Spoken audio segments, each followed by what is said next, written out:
Hello friends, तो प्राकृतिक आहार के इस वीडियो में आपका स्वागत है। आज के वीडियो में हम रीजनरेटिव फार्मिंग जो पद्धति है उसके बारे में हम बात करने वाले हैं। जो आपका अब तक का फार्मिंग का जो आपका नज़रिया होगा वो शायद प्रेजेंटेशन को देखने के बाद आपका वो नज़रिया शायद बदल जाए। तो चलिए आइए इस वीडियो की शुरुआत करते हैं और हम अब मेरा जो प्रेजेंटेशन है उसके ऊपर ध्यान देंगे। तो फ्रेंड्स, ये जो आप जो वीडियो में देख रहे हैं, ये जो मेरी पहली स्लाइड है उसमें आप देख सकते हैं कि मैंने एक जगह पे ट्रैक्टर दिखाया और दूसरी जगह पे जो भी हम जिस पद्धति से अभी फिलहाल फार्मिंग हो रही है उससे हमारी जमीन जो है वो जो एक तरीके से बंजर होती जा रही है। ट्रैक्टर के उपयोग से हम जो टिलिंग करते हैं, फिर बाद में जो भी जमीन में जो उसका जो माइक्रो एनवायरनमेंट जो बन रहा होता है उसको हम डिस्टर्ब करके वापस उसको टाइम नहीं दे पाते जमीन को पूरा उसकी तरीके से ही वो हील हो पाए। जस्टिस वोन करके एक साइंटिस्ट थे जो जिनको father of the fertiliser industry माना जाता है। तो उन्होंने ये फर्टिलाइजर का जो फंडा है वो डेवलप किया कि जो भी हम नाइट्रोजन, फास्फोरस, कैल्शियम, मैग्नीशियम या भी जो भी फर्टिलाइजर हम डाल रहे हैं जमीन में, तो वो ऐसा होता है कि वो सोल्ट बेस्ड फर्टिलाइजर होते हैं कि अगर पानी है तो पानी में वो घुल जाते हैं और फिर वो घुलने के बाद ही हमारा जो प्लांट है उसके उसके जो मूल होते हैं उसके मूल थ्रू वो ऊपर चढ़ पाते हैं या यानी कि प्लांट को अवेलेबल हो पाते हैं। पानी अगर नहीं है तो फिर वो प्लांट को अवेलेबल नहीं हो पाएंगे। तो वो एक ड्रॉबैक है कि जो भी आप मान लो कि आप जिस एरिया में पानी कम है उस एरिया में खेती कर रहे हैं तो उधर क्या कि आपको पानी का उपयोग करना ही पड़ेगा ज्यादा, ताकि जो भी आप फर्टिलाइजर डाल रहे हैं वो प्लांट उसको यूज कर पाए। और दूसरी जो भी अभी लेटेस्ट जो टेक्नोलॉजी आ रही है कि सब अभी ज्यादातर हाइड्रोपोनिक्स कर रहे हैं, तो मैं ये बताना चाहूंगा कि हाइड्रोपोनिक्स में और ये जो पद्धति है उन दोनों में कुछ डिफरेंस नहीं है। क्योंकि हाइड्रोपोनिक्स में भी यही होता है, जो भी हमें देना होता है न्यूट्रिशन वो हमें पानी में घोल के वो उसके मूल जो होता है उसमें वो रनिंग वाटर थ्रू वो प्रोवाइड करना होता है ताकि प्लांट उसको सोख पाए। तो अल्टीमेटली वो दोनों एक ही चीज है कि आप जमीन में उगा रहे हो या फिर हाइड्रोपोनिक्स कर रहे हो। अभी जो हालत हुई है इस बारे में हमने सोचा और फिर थोड़ा इसके बारे में थोड़ा रिसर्च किया, तो हमने पाया कि जो हमने हालत की है हमारे फार्मिंग की, हमारे जमीन की, तभी वो हम सुधार पाएंगे जब हम एक इकट्ठे होकर इसके ऊपर काम करें। अभी की जो सिचुएशन है सोसाइटी में कि हर किसी न किसी के घर में, फैमिली में किसी न किसी को कोई भी क्रोनिक डिसीज, डायबिटीज है या फिर हार्ट डिसीज है, कोई भी कुछ ना कुछ तो होता ही रहता है। तो इसके ऊपर हमने रिसर्च किया। तो ये मैं अभी नेक्स्ट स्लाइड में आपको दिखाना चाहूंगा कि माइंड, बॉडी एंड सोल, तो कि हमारा जो दिमाग है और हमारा जो शरीर है और हमारी सोल है जो आत्मा, तो वो तीनों एक तरीके से जुड़ी हुई है। लेकिन आपने कभी माइंड, बॉडी और सोल के बारे में सुना है? तो हम आज इस कोई कुछ बिल्कुल नए नजरिए से इस जो रीजनरेटिव फार्मिंग है उसको दिखाना चाहेंगे कि हमारा जो दिमाग है और हमारी जो शरीर है वो हम जो खाते हैं उसके ऊपर डिपेंड रियली होता है, और जो हम खाते हैं वो आता है जमीन में से, तो अल्टीमेटली वो कनेक्टेड सोल से है। तो इस स्लाइड में मैं आपको ये दिखाना चाहूंगा कि जो लेफ्ट हैंड साइड पे आप देख रहे हो वो हमारा हमारा गट है, हमारा जो पेट है वो स्टमक, और वो हाथ मिला रहा है हमारे दिमाग से। तो वो मैं इस स्लाइड के माध्यम से ये बताना चाह रहा हूँ कि हमारे जो बॉडी की सिस्टम है वो एक दूसरे से कनेक्टेड है। दिमाग तभी हेल्दी रहेगा तब जब भी हम जो हमारा जो पेट है वो अगर हेल्दी है, तो पेट तभी हेल्दी होगा जो हम खा रहे हैं वो अगर हेल्दी चीज हम खा रहे हैं। तो जो हम खा रहे हैं वो हेल्दी है कि नहीं है वो डिपेंड अगेन करेगा हमारी जो जमीन है, जो खेती है, वो अगर हेल्दी होगी तभी वो हेल्दी चीज हमें दे पाएंगे। जमीन तभी हेल्दी होगी जब उसमें जो भी बैक्टीरियाज है, लिविंग ऑर्गेनिजम्स है, वो अगर उसमें सही मात्रा में बैक्टीरियाज या फिर लिविंग ऑर्गेनिज्म अगर उसमें है। तो ये सारी चीज कनेक्टेड है अल्टीमेटली टू दी सोइल। अगर आपकी जो सोइल है वो अगर लिविंग है कि नहीं है, उसमें अच्छे अच्छे जो भी बैक्टीरिया या फिर लिविंग ऑर्गेनिज्म है वो अच्छे उसमें है कि नहीं है। कुदरती तरीके से अगर देखा जाए तो फॉरेस्ट में या फिर जंगल में हम जाएं तो वो एक प्रकार से लिविंग सोइल होती है, जिसमें कहीं पे भी किसी ने फर्टिलाइजर नहीं डाला या फिर पेस्टिसाइड नहीं डाला, फिर भी वो हरी भरी है, फिर भी उसमें बहुत सारे अच्छे फल आते हैं। तो ये अल्टीमेटली बिकॉज जो उधर की सॉइल है वो लिविंग है, उसमें कई तरह के मददरूप जो भी बैक्टीरिया या फिर जो ऑर्गेनिज्म है उसमें है, तभी वो प्लांट को हेल्दी रख पाते हैं, और प्लांट जो जब हेल्दी होगी तभी वो हमें हेल्दी फ्रूट या फिर वेजिटेबल्स देंगे। ये नेक्स्ट स्लाइड थोड़ी इंटरेस्टिंग है। मैं आपको एक चीज बताना चाहूंगा इससे पहले कि मैं इस स्लाइड के डिटेल में थोड़ा जाऊं। अब तक का जो भी फार्मिंग लोग कर रहे हैं, जिस तरीके से कर रहे हैं, वो कन्वेंशनल फार्मिंग एक तरीके का माइंडसेट लोगों में हो गया है कि हमें इस तरीके की ही फार्मिंग करनी चाहिए, इस तरीके के पेस्टिसाइड डालने चाहिए या फिर इस तरीके के फर्टिलाइजर्स डालने चाहिए, तभी हमारा जो भी हम ग्रो कर रहे हैं वो अच्छी खासी फसल देगा, वरना नहीं देगा। तो ये नजरिया जो है हमारा वो थोड़ा बदलने की जरूरत है। अगर आप मेरा प्रेजेंटेशन देख रहे हो तो मैं आपको एक सुझाव देना चाहूंगा कि अगर आपका ये जो नजरिया है आप उसको थोड़ी देर के लिए अगर साइड में रख के मैं जो अभी ये बताने वाला हूँ अगर आप वो सुने और समझे तो शायद आपको बहुत ज्यादा हेल्प रहेगी। ये जो मैं रीजनरेटिव फार्मिंग के बारे में जो बताने वाला हूँ या जो बता रहा हूँ उसको समझने में आपको थोड़ी आसानी रहेगी। तो ये जो पजल है एक तरीके की क्विज है, मैं आपको दिखा रहा हूँ कि अगर आपका समझ लो कि ये आपका जो नजरिया है वो कन्वेंशनल फार्मिंग का है। तो अगर इस क्विज को आप देखें और आप इसको सोल्व करना चाहें तो आप समझ नहीं सकोगे कि ये जो गाड़ी है वो किस नंबर पे पार्क की गई है। तो ये आपका नजरिया हो गया कन्वेंशनल फार्मिंग का। अब मैं आपको दिखाता हूँ जो भी रीजनरेटिव फार्मिंग है उस नजरिए से, कि अगर मैं इसको उल्टा कर दूं तो आप देख सकते हो कि ये अभी उसी चीज को सोल्व करने में बहुत आसानी होगी या फिर समझने में कि ये जो गाड़ी है वो किस नंबर पे पार्क की गई है। आप देख सकते हो कि वो 87 नंबर पे पार्क की गई है। क्योंकि ये इजी है तो मैं ये समझाना चाहता हूँ आपको कि ये आपका जो देखने का नजरिया है वो थोड़ा उसको हटके सोचने की जरूरत है, ताकि हम हमारा जो सोइल की जो हेल्थ है उसको इम्प्रूव कर सके। समझ लो कि ये जो एग्जांपल है वो किसी हम अगर कन्वेंशनल जो भी फार्मिंग कर रहा है उसको अगर पूछे तो ये जो भी ऊपर से मैं लाइट फेंक रहा हूँ कोई भी चीज है उसके ऊपर से, तो ये जो उसकी परछाई जो पड़ रही है उसको देखने के बाद कोई भी बंदा ये यही बोलेगा कि ये जो चीज है वो सर्कल है, राउंड है। लेकिन हम देख सकते हैं इस स्लाइड के जरिए से कि वो राउंड नहीं है। लेकिन ये जो नजरिया है वो कन्वेंशनल फार्मिंग का नजरिया है। लेकिन ऐसा जरूरी नहीं है कि कन्वेंशनल फार्मिंग, मैं ऐसा नहीं बोल रहा हूँ कि कन्वेंशनल फार्मिंग गलत है, क्योंकि अगर ये जो दूसरा एग्जांपल है उसी चीज का एग्जांपल है और जो हम लाइट उसके ऊपर डाल रहे हैं वो साइड में से डाल रहे हैं, तो समझ लो कि ये कोई बायोलॉजी वाला बंदा है, उसको हम ये दिखा रहे हैं। तो उसके नजरिए से जो भी परछाई है उसको देख के वो शायद ये बोलेगा कि स्क्वायर जो भी ऑब्जेक्ट है उसकी है, जो कि गलत है। तो मैं इसके जरिए ये बोलना चाहूंगा कि ऐसा नहीं है कि कन्वेंशनल फार्मिंग गलत है या फिर बायोलॉजी गलत है, दोनों अपनी अपनी जगह पे सही है। लेकिन हमें पूरी जो भी इकोलॉजी है, पूरा माइक्रो एनवायरनमेंट है सॉइल का, वो अगर हम सब मिला के चलेंगे तो हम उसको ठीक से बेहतर तरीके से समझ पाएंगे। जैसे कि मैं इस नेक्स्ट स्लाइड में दिखा रहा हूँ कि अगर हम दोनों जो भी साइड उसको इकट्ठा करें तो एक्चुअली जो ऑब्जेक्ट है वो नहीं तो स्क्वायर है या फिर सर्कल भी नहीं है, सिलिंड्रिकल शेप बोलते हैं, वो सिलिंड्रिकल शेप है। तो दोनों बंदे बायोलॉजी वाले और या फिर कन्वेंशनल फार्मिंग वाला दोनों गलत हो गए उसमें। तो सारे नजरिए को आपको लेके चलना है, उसका जो भी फंडा है वो आपको क्लियर करना है, तभी आप उसको ठीक तरीके से समझ पाओगे कि आपको उसमें सुधार करने के लिए क्या क्या आपको स्टेप्स लेने पड़ेंगे।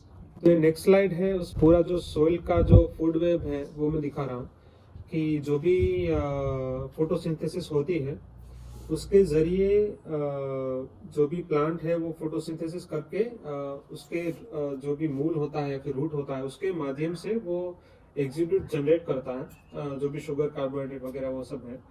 और वो बैक्टीरिया को, जो भी ऑर्गेनिक मैटर है वो बैक्टीरिया को अवेलेबल होता है, या फिर बैक्टीरिया है या फिर फंगाई है या फिर नेमेटोड्स है, उनको अवेलेबल होता है। और फिर वो आगे पास ऑन करते हैं। तो ये पूरा जो भी फूड वेब है वो इंटरकनेक्टेड है। दो तरीके के नजरिए मैंने आपको आगे के एग्जांपल में दिखाया। तो इस स्लाइड में मैं आपको दिखा रहा हूँ कि जो भी हमारा नजरिया है वो दोनों तरीके से होना चाहिए, कि ना ही पूरा कम्प्लीटली बायोलॉजी या फिर ना ही कम्प्लीटली जो भी कन्वेंशनल फार्मिंग है वो। माइक्रो ऑर्गेनिज्म अगर जमीन में होंगे अच्छे वाले, तो वो ये सारे फर्टिलाइजर के जो भी कंपोनेंट है, जो भी नाइट्रोजन, फास्फोरस, मैंगनीज, सल्फर वगैरह, वो प्लांट तक पहुंचाते हैं। वो उसका जरिया है। जो भी लिविंग सोइल जो हम बोलते हैं, तो उसमें अगर लिविंग ऑर्गेनिज्म होंगे तो ये सारी चीजें लेके प्लांट को दे पाते हैं, तभी प्लांट उसको ले पाता है, वरना वो नहीं ले पाता। तो ये दोनों कनेक्टेड है। अभी इस स्लाइड में मैं आपको दिखाना चाहूंगा कि डीजनरेटिव और रीजनरेटिव में क्या अंतर है। तो कि जो भी डीजनरेटिव है वो जो भी खेती या फिर सोइल पे डीजनरेटिव होता है, हम उसको जमीन या फिर सोइल नहीं बोल सकते, वो एक्चुअली डर्ट है, या फिर हम बोल सकते हैं कि वो बंजर जमीन है। जबकि रीजनरेटिव में वो एक्चुअली लिविंग सोइल होती है, क्योंकि उसमें अच्छे खासे बैक्टीरिया और लिविंग ऑर्गेनिज्म होते हैं जो उसमें जो भी हम उगाते हैं उसको हेल्प करते हैं ग्रो करने के लिए। डीजनरेटिव में होता ये है कि जो भी पानी बारिश के तौर पर जो भी गिरता है, वो जमीन इतनी खराब हो जाती है कि वो उसमें जमीन में नीचे नहीं उतर पाता। ज्यादातर जो भी क्या कन्वेंशनल फार्मिंग करते हैं तो ज्यादातर पानी बह जाता है और आगे चला जाता है। हमारा जो भी जमीन का जो पानी का लेवल है वो ऊपर नहीं आता, क्योंकि जो बारिश के तौर पर जो पानी गिरता है वो जमीन में नीचे जा नहीं सकता इतने लेवल पे, ताकि जो नीचे का पानी का लेयर है वो ऊपर आए। तो इसीलिए जो बोरवेल है, कुआं है, वो बहुत गहराई तक हमें खोदना पड़ता है पानी के लिए। तो वो एक ड्रॉबैक है रीजनरेटिव फार्मिंग का। जबकि रीजनरेटिव में क्या होता है कि जो भी पानी है वो उसकी जमीन की पोरोसिटी बढ़ जाती है, तो जो भी पानी है वो पूरा जमीन में अंदर अंदर जा सकता है नीचे तक। और दूसरा ये है रीजनरेटिव फार्मिंग में उसका ड्रॉबैक कि वो कॉम्पैक्ट सोइल हो जाती है। वो उसको रीजनरेटिव फार्मिंग में वो लिविंग सोल हो जाती है, ब्रीदिंग सोल हो जाती है, उसमें एरेशन प्रॉपर होता है, या फिर पानी उसमें सही तरीके से मूव हो सकता है। और डीजनरेटिव फार्मिंग में दूसरा ये है कि ड्रॉबैक कि उसमें न्यूट्रिशन जो है वो फूड तक बहुत कम पहुंच पाते हैं। उसके अल्टीमेटली होता ये कि हमारा जो फूड है वो इतना वो न्यूट्रिशियस नहीं रहता, और जो भी प्लांट हम ग्रो करें वो उसकी हेल्थ भी अच्छी नहीं रहती। जबकि रीजनरेटिव फार्मिंग में सारे प्लस पॉइंट है, क्योंकि हमें हमारा जो फूड है वो भी हमें हेल्दी मिल रहा है, क्योंकि हमारा प्लांट हेल्दी है, और प्लांट हेल्दी है क्योंकि हमारी सॉइल हेल्दी है। तो इस नेक्स्ट स्लाइड में मैं आपको दिखाना चाहूँगा कि हम जो सीड जो है जिसको हम ज़मीन में ग्रो करते हैं, उसमें पहले से ही ऐसे माइक्रोब्स या फिर बैक्टीरिया जो है उसमें होते हैं। इस स्लाइड में देख रहे हैं कि जो भी रेड वाले बैक्टीरिया या फिर जो माइक्रोब्स है वो प्लांट का जो लीव्स वगैरह जो है उसका जो स्टेम वगैरह उसको ग्रो करने में हेल्प कर रहे हैं, और जो भी ग्रीन वाले जो बैक्टीरिया है वो उसके मूल जो उसका जो मूल है उसको हेल्प करने उसको हेल्प कर रहे हैं। तो जब भी हम कोई भी सीड डालते हैं तो उसमें ऐसे बैक्टीरिया पहले से ही मौजूद होते हैं कि वो हमारा जो प्लांट है उसको ग्रो करने में वो सहायता करें। ये स्लाइड में मैं आपको नेक्स्ट स्लाइड में दिखाना चाहूंगा कि ये जो सारी रिसर्च है वो हमारी नहीं की गई। हमने सिर्फ वो आर्टिकल्स पढ़ के उसमें जो अच्छी चीजें हमने पाई वो हम आपको इस प्रेजेंटेशन के जरिए, इस वीडियो के जरिए हम आपको दिखा रहे हैं। तो इस स्लाइड में मैं आपको दिखा रहा हूँ कि जैसे कि आप जो लेफ्ट हैंड साइड पे देख रहे हैं कि जो हमारा सीड है उसमें अलग अलग टाइप के बैक्टीरिया या फिर लिविंग ऑर्गेनिज्म, माइक्रो ऑर्गेनिज्म उसमें है। तो वो अगर उसमें होंगे तो वो उसको जर्मिनेट होने के लिए उसको हेल्प करेंगे, वो अच्छी तरीके से जर्मिनेट होगा। अगर वो जर्मिनेट होगा तो उसकी जो भी नेक्स्ट जनरेशन है वो आगे बड़ा होके पौधा बनेगा, और अगर पौधा बनेगा तो उसमें जो भी बैक्टीरिया, जैसे कि मैंने आपको पहले की स्लाइड में दिखाया कि जो भी पत्ते होते हैं उसके लिए कुछ अलग टाइप के माइक्रो ऑर्गेनिज्म होते हैं, जो भी रूट होता है उसको ग्रो करने के लिए अलग टाइप के माइक्रो ऑर्गेनिज्म होते हैं।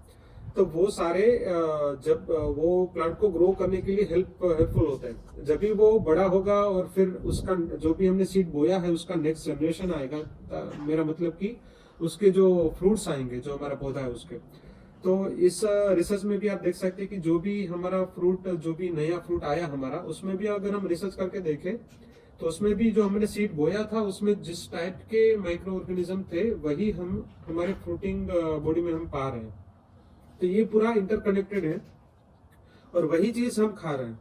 तो मैं ये बताना चाहूंगा कि हम जो खा रहे हैं वो अगर अच्छी चीज है तो हमारा जो, जैसे कि मैंने पहले की स्लाइड्स में आपको दिखाया कि हमारा जो गट है, हमारा जो पेट है, अगर हम अच्छी चीजें खाएंगे तो हमारे जो गट माइक्रोबायोम है, वो सिस्टम जो है पूरी अंदर की वो हेल्दी रहेगी। अगर वो हेल्दी रहेगी तभी हमारा हमारा शरीर या फिर हमारा माइंड वो हेल्दी रह पाएगा। ये दूसरा एक रिसर्च है, मैं आपको दिखा रहा हूँ नेक्स्ट स्लाइड में, कि जेम्स वाइट ने एक रिसर्च किया था, हाल ही में ये रिसर्च हुआ है कि जो भी आपका जो रूट है, अगर उसमें अच्छी तादाद में और अच्छे वाले बैक्टीरिया उसमें रहेंगे तभी आपका जो रूट है, जो भी आपने सीड बोया है उसका जो रूट निकलेगा, उसके रूट के जो भी हम उसको तंतु मूल बोलते हैं, शायद आपको मालूम होगा कि जो भी स्टूडेंट्स को जो भी एग्रीकल्चर पढ़ते हैं उनको, कि ये जो मूल है वो बहुत इंपॉर्टेंट होते हैं हमारे प्लांट की ग्रोथ के लिए। अगर वो नहीं ग्रोथ हो पा रहे हैं तो वो कहीं ना कहीं हमारे प्लांट की हेल्थ में उसका वो उसकी हेल्थ अच्छी नहीं रहेगी। तो जैसे कि आप लेफ्ट साइड के फिगर में देख रहे हैं कि इस साइंटिस्ट ने एक एक्सपेरिमेंट किया था, एक सीड में उसने जो भी उसके माइक्रो ऑर्गेनिज्म थे वो केमिकली ट्रीट करके वो डैमेज कर दिए थे। तो उस रूट में आप देख सकते हो कि तंतु मूल जो भी होते हैं, छोटे छोटे रूट हेयर्स वो जो होते हैं वो निकले ही नहीं है इसमें। और दूसरे राइट हैंड साइड में आप देखो कि बहुत सारे जो रूट्स है वो निकले हुए हैं। इस रूट के इट्स इन सारे रूट को निकलने के लिए जिम्मेदार है ये सारे माइक्रो ऑर्गेनिज्म जो भी मैंने आपको बताया। और ये दूसरा एक जो भी दूसरे स्लाइड में मैं आपको दिखा रहा हूँ कि लेफ्ट हैंड साइड पे जैसे कि आप देख रहे हो कि आप अगर आपके खेत में जाओ और आप कोई भी पौधा उठा लो तो आप देख सकते हैं कि लेफ्ट हैंड साइड में जो भी मिट्टी है और आसपास के जो माइक्रो ऑर्गेनिज्म है, माइक्रो न्यूट्रिएंट्स जो भी अवेलेबल है, अगर आपके जो भी रूट हेयर जो होंगे वो अगर ग्रो नहीं हो पाए तो फिर आपकी जो मिट्टी है वो चिपक के नहीं रहेगी आपका जो प्लांट है उसके साथ। राइट हैंड साइड पे आप देख रहे हो कि जो पूरा जो भी रूट का सिस्टम है उसने जो भी मिट्टी है उसको पूरी जकड़ के रखी है। तो इसकी वजह से कई सारे फायदे होंगे। आपकी जो मिट्टी है वो धुलेगी नहीं। दूसरा ये है कि प्लांट जो है उसके अगर तंतु मूल है, जो भी रूट है, वो लंबी लंबी जगह पे, ऐसी ऐसी जगह पे पहुंच के जो भी न्यूट्रिशन प्लांट को चाहिए होंगे वो उसको दिला देगा। ये एक लास्ट वीडियो में आपको दिखाना चाहूंगा कि ये जो है टर्माइट है उसके गट का ये वीडियो है, तो मैं ये प्ले करना चाहूंगा कि इसके टर्माइट के गट के अंदर ये सारी चीजें, इतने सारे डिफरेंट माइक्रो ऑर्गेनिज्म उसके गट में पाए गए। तो ये क्या है कि जो भी ये टर्माइट खा रहा है, टर्माइट लकड़ी खाता है, जैसे कि सबको मालूम है उदय जो जिसको हम बोलते हैं, तो उसके पेट में इतनी सारी चीजें पाई गई, जो ये सारे बैक्टीरिया हैं जो भी जो वुड जो है लकड़ी खाता है उसको पचाने के लिए ये सारे बैक्टीरिया उसमें रोल प्ले करते हैं और उसको हेल्प करते हैं वो सारी चीजें पचाने के लिए।